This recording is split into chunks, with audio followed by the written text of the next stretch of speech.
Hey guys, it's coming down to the end of the day. I'm getting ready for the evening and I thought I would take you with me and show you tips and tricks that I use to get my toddler to sleep and to stay asleep in her bed all night. These are just tips that I picked up along the way that I found super duper helpful. I'm gonna keep it nice and simple. So let's go into it.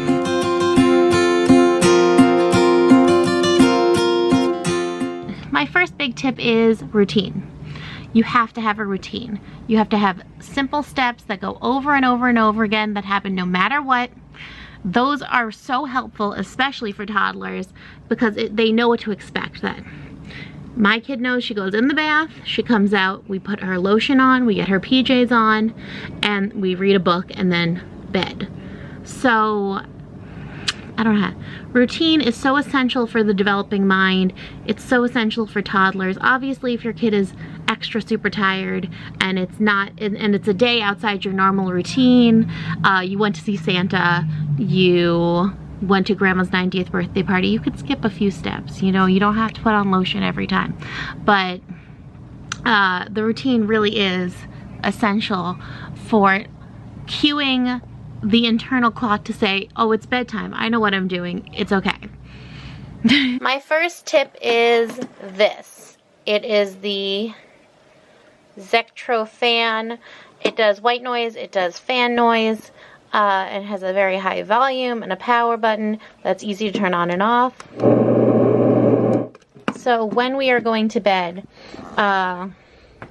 even when I'm reading books at the end of the day, I turn this on and I leave it on all night. It goes in her room. I have one in my room, and it helps everyone sleep so much better, so deeply. Like, my husband is obsessed with it. The next is Have a Lovey. This is Lily's Lovey. It's a little blanket. It has a kitty cat face, really cute, but she really loves the tag on the other side. You know, babies, they're crazy. She calls it Nanny. Having a lovey is extremely useful, especially at bedtime. Lily's lovey has been with her since maybe she was 6 months old. It's really essential, especially we co-slept for like the longest time, and it was a really easy transition into the crib because she had the lovey. I can do a whole video on how to create a lovey, because you can do it. You have to start when they're a baby though.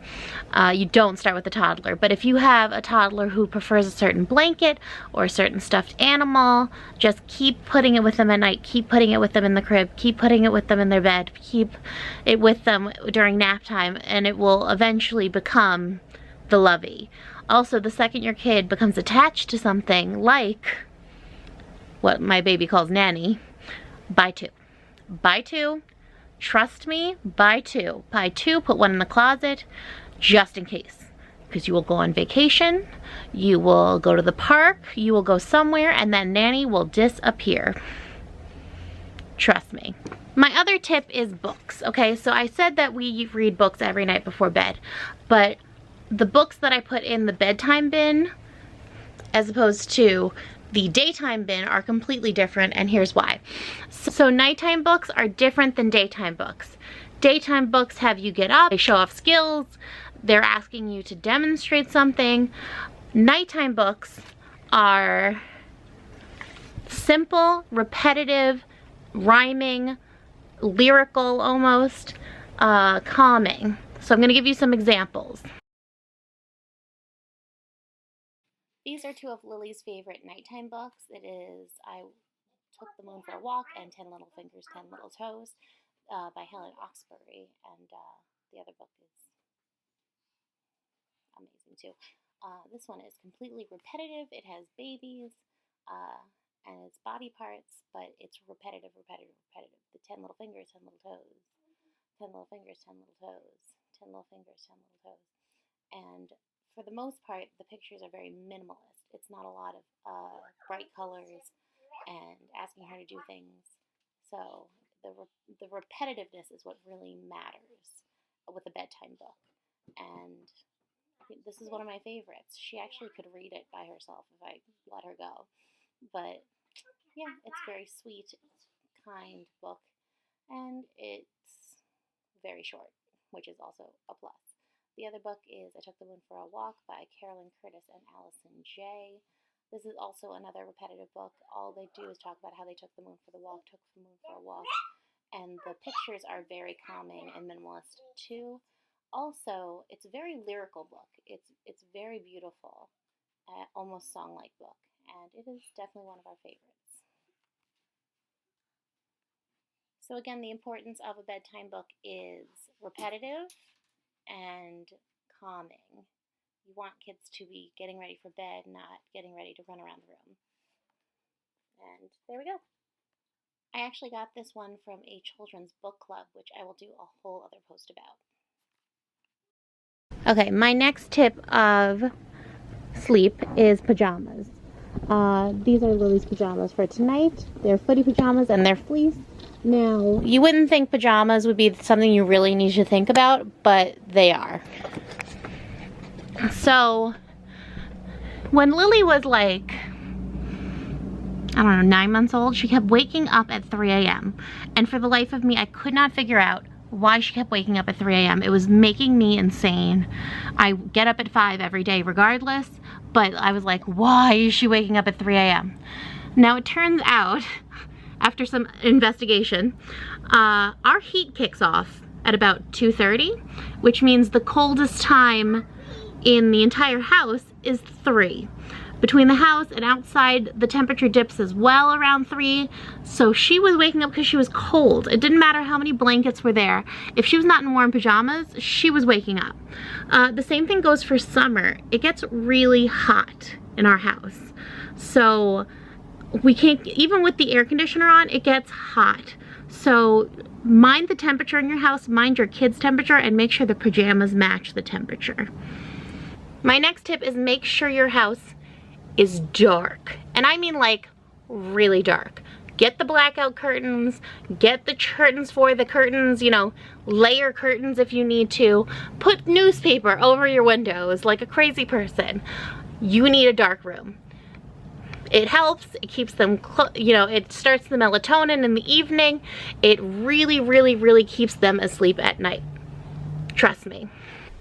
My next tip is if you have a toddler that's gonna fight you to start bedtime, give them a choice, but a small choice.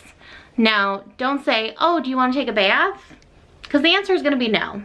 What you say is, oh, it's bath time. Do you want bubbles or do you want your ducky? That really helps. You don't think it helps, but it definitely helps. If you're doing all of this and still your kid is getting up, check with your doctor. Because at some point, it might be an ear infection, it might be something else going on. When the quarantine first started, Lily was getting up 3 or 4 times a night, and she had never done that before. She's a really good sleeper. But she knew something was up. She knew something was wrong and she wanted to be close to us, which is fine, and it all worked out and she's gotten back into a new routine. But kids sense stuff and kids feel things inside that we can't figure out right away because they can't really talk and tell us what's wrong. They can't say mommy my ear when they're babies. So give yourself a break. Try and think about what it otherwise could be. If you've tried all these tips and it's not working, check with your doctor. That's it. Okay. Hey guys, I'm editing and I have one last tip, and that is think about the bedtime. For a very long time, I was putting Lily to bed really early and she was fighting me and she was fighting me. I was trying to get her down at her normal time at 7 and she just was not having it. And then I realized, like, hey, we're not going anywhere. We can put her to bed a little bit later. I don't have to get up at 5. She doesn't have to be out the door by 7. So she now goes to bed at 8 and it's not a fight. And she wakes up at 6:30 and I get a lot more time to myself and it really works. So if you're having a big problem with your kiddo, consider what time you are putting them to bed and what time they are waking up. Also, certain kids need certain amounts of sleep, so check how much sleep your kid is getting versus how much they should be getting. If you like this video at all, please give me a like and subscribe. If you want to see more of this, just let me know. If you have any sleep tips that I have not covered, please tell me below in the comments. I can't wait to hear from you guys. I'll see you next time. Bye!